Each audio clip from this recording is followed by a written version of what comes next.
Hey all! Amanda here with your sneak peek prediction video for episode 7 of American Ninja Warrior Season 13. After a short Olympic break, we're back with the second episode of our semi-finals.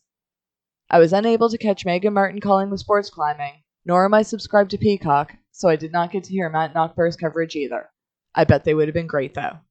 Sean McCall, the Canadian who participated in 3 previous seasons of American Ninja Warrior, US vs. the World, has been president of the IFSC's Athlete Commission since 2012 and helped bring this event to the Olympics. He's the only athlete in IFSC history to post a top 8 World Cup finish in each of the 3 climbing disciplines and took bronze in the 2017 World Games. This year he came in 14th out of 20 in the speed qualifiers, 15th of 20 in boulder qualifiers, and took 8th of 20 in the league qualifiers. Unfortunately, he did not advance to the finals. 6 more months until the 2022 Winter Olympics. But back to this show. Since my theory on having the first to qualify be amongst the first to hit the semifinals course seems to be working, and since I have no advanced list of which athletes will run what night, I will stick to the same breakdown and make my predictions based on that. But first, just like the athletes, we have to get through this new 10 obstacle course. Again, I have no affiliation to the show, nor do I have any insider information. If I give you any incorrect or incomplete information, I will try to make the corrections needed in the follow-up recap video. From what I have heard, we once again start with the shrinking steps. Athletes must run up 5 steps that decrease in size as the incline rises and the gap between steps widen. They then must jump out to grab a rope and swing to the landing platform. Then, back from season 10, we have the double twister. This consists of 2 sets of free spinning arch-shaped handles. Athletes must jump to catch the first set of handles and build momentum while trying not to get turned around, then transfer to the second handle and repeat till they can jump to the landing platform. Next, returning from last year, we have ring chaser. Competitors must first work their way across a series of monkey bars that were angled on a slight decline. However, once the competitors applied their weight to the first monkey bar, a 14-inch diameter ring would be released to start rolling down the track that ran along the side. Athletes would attempt to grab the ring before it fell into the water. If they caught it, they then had to jump with the ring and use it to hook a peg hanging from a pole several feet away. If they missed the ring, they must use a smaller ring, 8 inches in diameter, attached to a handle, and hook the peg with that to make their way across. Then, athletes test their balance on the spinning bridge. This obstacle consists of 6 inflated balls attached by support cables that allow them to spin as competitors cross. The balls are spread out in a serpentine shape and vary in size and height. Back from our last episode, we have the all-new wall-to-wall. This obstacle consists of 3 walls with ledges embedded across for competitors to hold onto. Competitors first jump to the first board, which has a ledge for their hand and 2 for their feet.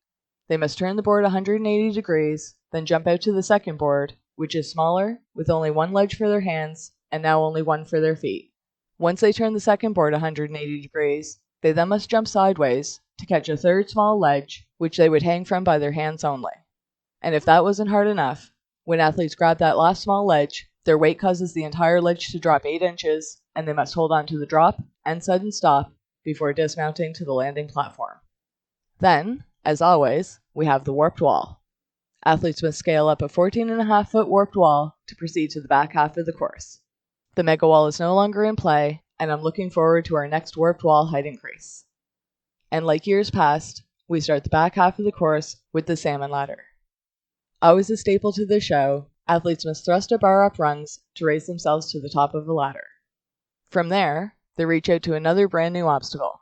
At the time of recording, I have no information on this one, but it is rumored to be being called the padlock. I can only imagine what this one will be. I'm guessing it'll be an upper body challenge, and that at least one main piece of the obstacle will be padlock-shaped. It could be a padlock-shaped ring or hook that athletes must use to cross from hook to hook, or use it to slide across something like a cane lane kind of setup.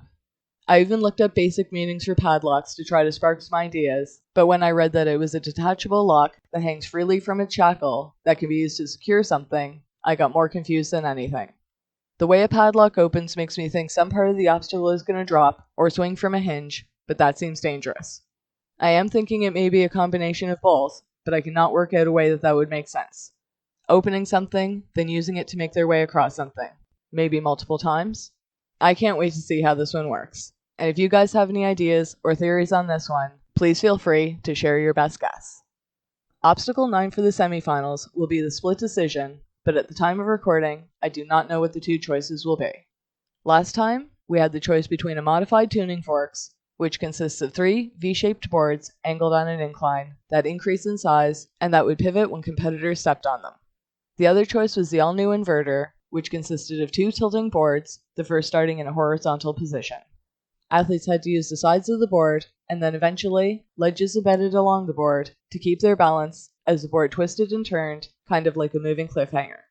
Once the board flips over and they reach the end, athletes must then jump and grab 2 ledges on the back of the second board and traverse to the landing platform. Regardless what the split decision is, one will be a modified balance obstacle, and the other will be the standard upper body strength challenge. And if athletes have anything left, they must take on the 35-foot spider trap. Athletes must press their hands and feet against plexiglass walls and propel themselves to the top. Athletes also must push open 3 sets of trap doors along their way. 2 doors, weighing 50 pounds each, are placed at the 10, 22.5, and 35-foot marks that athletes must push open above them before proceeding. Only the top 15 men and top 3 women will advance each semifinal round. As for the competitors, again, this is all theory from this point on. Since I have no idea who is running what night, this is my best attempt to come up with a way to make predictions. Again, I'm going to pick 40 athletes, 6 of which will be female competitors. Last time, I picked all 32 athletes who qualified from episode 1 and the bottom 8 who qualified episode 2. Out of the initial 32 I predicted, 25 actually appeared that night. 10 athletes that qualified episode 2 appeared again episode 6, and 4 who qualified from episode 3 joined them as well. That being said, I know there will be several competitors that will show up episode 7 that I haven't discussed, but I will have everything in order by the recap, so until then, here is my best guess at who we can expect and my thoughts on their chances. Feel free to play along and let us know who you hope to see tonight and who you'll be cheering for to advance. The list I am choosing competitors from include the remaining 7 qualifiers from episode 1, which includes 1 woman, the 20 athletes left from episode 2, which includes 3 women, and 13 athletes from episode 3. It would be the bottom 13 from episode 3, but there were a few issues in doing that. 1, the bottom 13 episode 3 had all 5 women who advanced that episode, and I'm trying to keep my list at 6 female competitors a night. So I kept the bottom 2 women and kept the top 3 for episode 8. However, instead of taking the next 11 men from the bottom, I still had to make 2 more changes. It was confirmed that Amir Malik would be competing episode 7, and he had the second fastest time of the night episode 3, leaving the bottom 10 men. However, I also saw the sneak peek run that was being promoted, and Chad FLEXINGTON has been confirmed to run episode 7, although he qualified episode 4. So I took the bottom 9 men from episode 3 to make a list of 40. I can't wait to see how accurate or off the rails this is. That being said, here are my predictions for the top 15 men and top 3 women that I think will advance episode 7, should they appear. Based on the 40 competitor list I have created, I will guess that Will Shalegater makes it into the top 15. I placed him in my first grouping for the semifinals and think he is determined enough to push himself as hard as he can. I'm not sure he'll hit a buzzer, but I think he will get far enough fast enough to advance. And again, if Joe Moravsky sees something in him, he would be one to watch. Last year's outburst after hitting the water is just another reason to keep your eye on him. Although his debut run season 10 was cut and this year's run was digested, I do remember the name VINNIE CASTRANOVA, and he did take 4th spot overall episode 1. I think he could have what it takes to get into the top 15, and I would love to see a full run by him to get a better idea of what kind of ninja he is. Hopefully, we get that tonight. I would like to see CODY JOHNSTON do well tonight too. Having first appeared in Season 7's military episode, I know he has the drive and commitment to push himself all the way. I could see him getting in the top 15, and I'm sure his daughter Riley will be on the sidelines cheering him on. Let's just hope she can stay on her feet. From what I remember about rookie Brian Montanese, other than his connection to Jimmy Choi, is that he seems strong and determined. I would not be surprised to see him in the top 15. And this week's sneak peek run was that of Chad FLEXINGTON. Chad is an environmental researcher and likes to bring fun to all of his appearances, but still takes the competition seriously. He has yet to hit a buzzer, but I do hope that changes for him. Again, I'm not big on the gimmicks, but it's hard not to like him. I have warmed to him since he appeared in last year's All-Stars, and I hope he can make it to the top 15. I remember being impressed with teen rookie Josiah Pipple and can see him getting in the top 15 advancing. He seemed very calm and controlled in his debut run, and he has the experience coming from American Ninja Warrior Juniors. He even attempted the Mega Wall, so I know he has his eyes on the big prize. I think this will be an enjoyable run, and I hope and expect him to do very well. I still don't know much about Nate Pardo, other than he got his start on the American Ninja Warrior Juniors, and that he took 6th position in his debut run, although it was digested. I'm hoping they'll show his run in full tonight. I would not be surprised if he was incredibly good. I know how stunned I was last time, when a name who was cut completely from his qualifying episode gave an absolutely stellar performance. I'm hopeful that everyone they glazed over earlier in the show will be some of the biggest mind blowers later on. I think everyone hopes Dan Champagne advances tonight. Not only was he an incredible friend to Julius Ferguson, but is a tremendous athlete, as he demonstrated in his debut run.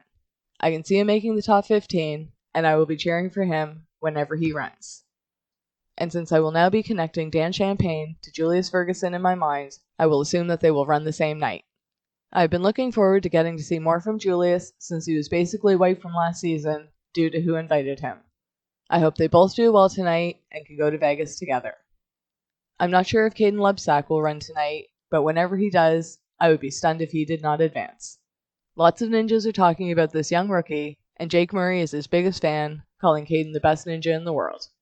If Jake thinks Caden is better than him, I cannot imagine what we may see in the future from this young man. I think it'll be an impressive run with phenomenal results. I can definitely see teen rookie Jonathan Godbout advancing tonight. Depending on the split decision, I know he can get far enough fast enough, but I have a feeling buzzers are going to be scarce this season. Regardless, I think this will be an enjoyable and impressive run. Xavier Danzler is a teen rookie and is already so likable. He trains with Joe Morawski, who is one of his biggest fans. Xavier seems to be disciplined in all aspects of his life and strives to excel in all of them. I really hope nerves are not an issue for him, as that's really the only thing I can see going wrong here. I expect him to be in the top 15 advancing. And in my top 3, again, based on an unofficial list I made up, I can see Amir Malik hitting a buzzer. I'm sure I'm not alone when I say how impressed I was watching him in his rookie year last season. I was furious when they digested his run this year, not just because I was a fan, but because he took the second fastest time of the night. Not only do I expect him to crush the course tonight, but hope that he is heavily highlighted to make up for how little we got to see in qualifiers. I'm truly hoping top names only got digested because it would be no surprise to anyone that they qualified and that they're just saving even crazier runs for later. Let's hope of all my predictions, this one is correct. Newly engaged Lucas Reale will always be amongst one of my top picks, as he's just been getting better and better each year. And he was great to begin with. I know I'm being influenced by the image the show is portraying of these athletes, but he just seems so likable and is such a great competitor, it's hard not to cheer for him. I could see him being in the Power Tower Showdown with a great chance of winning the safety pass.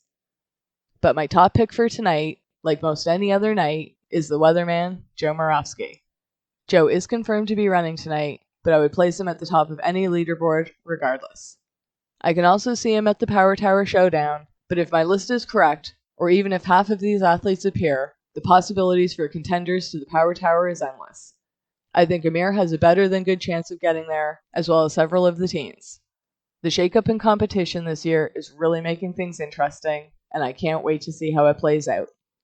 Out of the women I think may be running tonight, I think Brittany Durant has a good chance of advancing. Unfortunately, I'm not very familiar with her, as her runs keep getting digested, but I do know the Godfather David Campbell invited her, and again, if he sees potential in her, I want to see a full run by her. I hope she does well. Whenever Lindsay Eskelson competes, I have a good feeling she'll be able to advance. She incorporates ninja into her life, and is even married to a fellow ninja, so I think she has the skills and experience to beat out a lot of other competitors.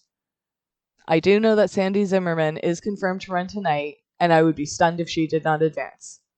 I've said in the past that I have tended to overlook her, but the last 2 years especially, she has impressed me more each time she ran. I know she has the skills and determination to advance tonight, and I'm actually excited to see what she can do in Vegas.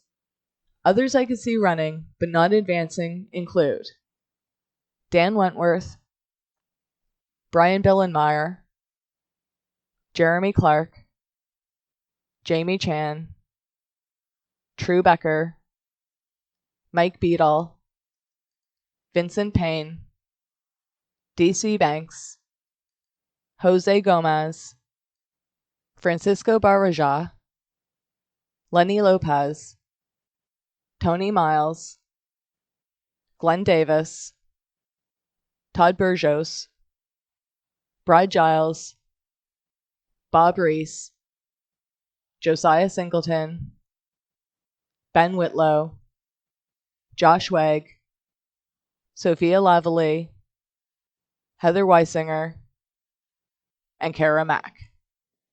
Again, this is not an official list, just a rough guideline for myself so I could try to find a way to make predictions without discussing all 159 competitors. Look for a lot of names I did not list to show up, and some names I mentioned to be held over to another night. If you have any predictions on who may show and how they may do, please feel free in sharing your thoughts by leaving your comment below. I think tonight will be a really exciting night after losing some momentum in the time we had off, but that the show will really try to wow us back into the mood of the season. But the only way to find out for sure is by tuning in. So check out NBC every Monday night, and then remember to come back shortly after airing for a full recap of that night's results. So welcome back to Season 13 of American Ninja Warrior, and until next time, enjoy the show! And, in a last-minute entry, some other names that have just been confirmed to be competing tonight include Jackson Twait, Brett Strong, Caden Madsdalen, Devin Harrelson, Casey Rothschild, and Jay Lewis. In my opinion, although I really like Devin Harrelson, I do not think he will make the top 15. Casey Rothschild has proven she is a strong competitor, but again, only the top 3 women per semi-final advances, and there are a lot of strong women left to run.